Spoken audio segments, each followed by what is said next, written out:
No Man's Sky Desolation has arrived, and it is a game changer. Is it everything the No Man's Sky community has hoped for? Or is it another wasteful foundational update without any substance? Stay tuned and let's get into it.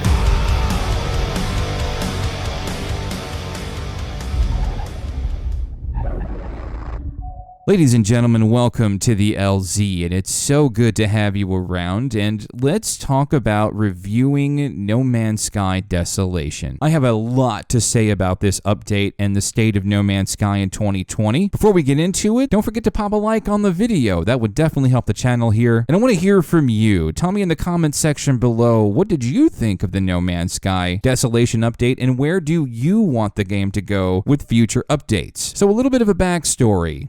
I'm a day one No Man's Sky player, and if you've been in the LZ before, or if you've been following our channel here, you know that I've been pretty critical about No Man's Sky, regardless of my love for the game. Since the next update dropped more than 2 years ago, I've been pretty critical about the gameplay state of No Man's Sky. In my opinion, a majority of the updates have been foundationally additive to the game without any real substance as far as gameplay is concerned. It's sort of this attempt at sort of catering to a nebulous concept of emergent gameplay that, in my opinion, No Man's Sky has sort of failed to achieve in its 4 or 5 years of being available to players. The No Man's Sky update last year broke me and pretty much almost completely killed my hype for No Man's Sky. It was a largely VR update. I am not a VR player, and it served to only break the game technically for me for about 6 months. It was nearly functionally unplayable. Not to mention, leading up to the Beyond update, it was about 6 or 7 months of hype, lack of information, and a general whirlpool-like cycle for the community trying to guess what's actually in this new update. And then it ended up being the worst update for the game for me so far, if I'm being candid. Since then, the development structure for the game has basically changed and improved for the better. No Man's Sky is launching new, smaller updates every 2 to 3 months. Unfortunately, most of those updates have been sort of the same concept, basically adding something foundationally to the game that really doesn't serve a gameplay purpose other than just being there. If you watch the channel here regularly, you know that I am very subjective, but I try to be very honest about my game experience with No Man's Sky. And at the risk of sounding like somebody pre- and post-launch for the game who almost never did play No Man's Sky, there's just not a whole lot to do in this game. Now, to be fair to Hello Games, they have definitely been adding to this game over the last few years. They've added campaigns, they've catered to the story and the lore, they've brought the community together with multiplayer and crossplay, but I could never stop hoping that Hello Games would stop paying attention to base foundational principles of the game and begin to start adding on top of them. Ladies and gentlemen, I am happy to report that No Man's Sky Desolation is exactly that. If you follow me on Twitter at the LZ Tweets, I put out a tweet the other night that this is the first time that No Man's Sky has genuinely put a large smile on my face. For the first time in 2 years, I have enjoyed this game as an actual game. Desolation takes a foundational idea of the game and actually builds the house on top of it. For those of you who are just considering picking up No Man's Sky or downloading it through Xbox and PC Game Pass, No Man's Sky Desolation adds a few different features. It makes some tweaks to its lighting and bloom effects, adds some additional volumetric lighting features, and the biggest, most pleasing aspect of the idea altogether, the Desolation update adds derelict freighters. Now, derelict freighters were added to the game earlier this year in a previous update, but they were basically without function. They didn't really serve a purpose. They were just sort of there to sort of visually appreciate. Now with the Desolation update, you can actually land on these derelict freighters with your friends and explore these destroyed freighters. But it's not even just that simple. Upon entering one of these derelict freighters, it completely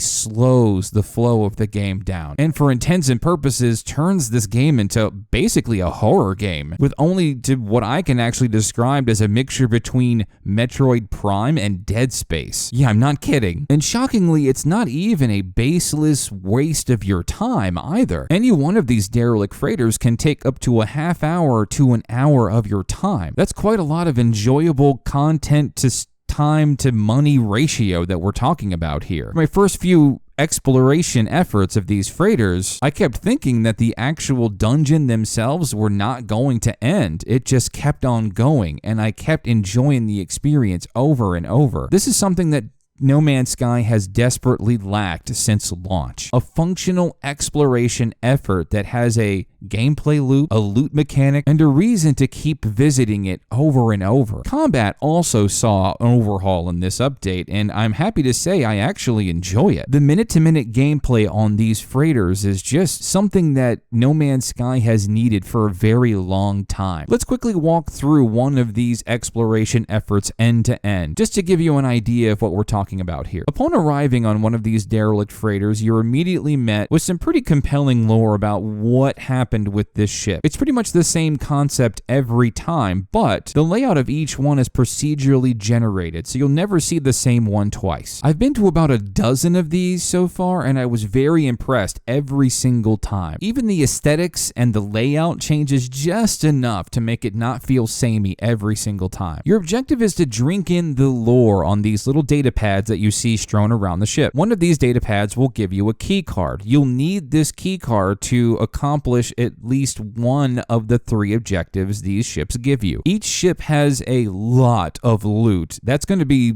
pretty much what you're spending most of the time doing on these, is gathering items, and it definitely gives you a lot. Now, of course, the loot ranges anywhere between useless items to ship upgrades. You can tell that Hello Games put a lot of effort into these environments, into the actual gameplay that goes into them. These gameplay spaces are tight, close quarters, the lighting, the atmosphere, and oh my god, the sound is definitely worth wearing headphones for these.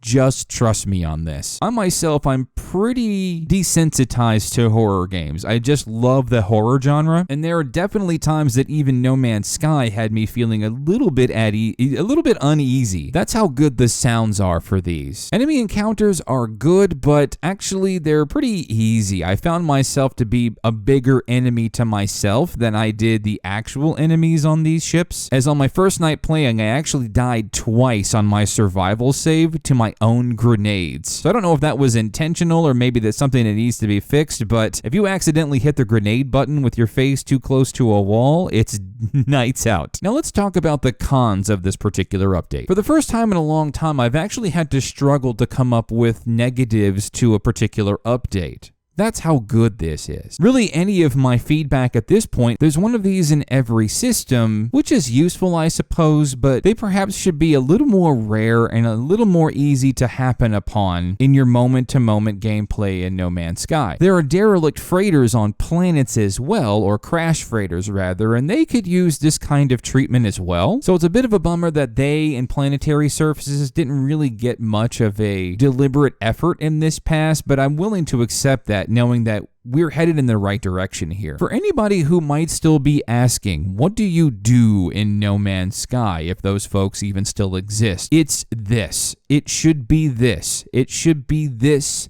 for the future of No Man's Sky. It's going to be bold, I think, for me to say this, but I think No Man's Sky should be done with adding foundational concepts. No Man's Sky is already great foundationally when it comes to the things that they can build upon. No Man's Sky Desolation does that and more. And with Hello Games already promising that several more updates are coming this year, I want them to hear me in this, and I want them to know that this is the direction that they should take henceforth. No Man's Sky Desolation is an absolutely beautiful concept, a damn good update for the game, and it's been needing this for a very long time, at least 2 years. I know a lot of our players and the fans of No Man's Sky on Reddit and Twitter like to yell about things like variety. No Man's Sky Desolation is that variety. It's gameplay variety that this game needs, not aesthetic variety. None of those things add to the game functionally. Sure, it could use a little spiffying up as far as art assets and planetary variation and things like that. I totally get it. But No Man's Sky Desolation hits the mark, bullseye,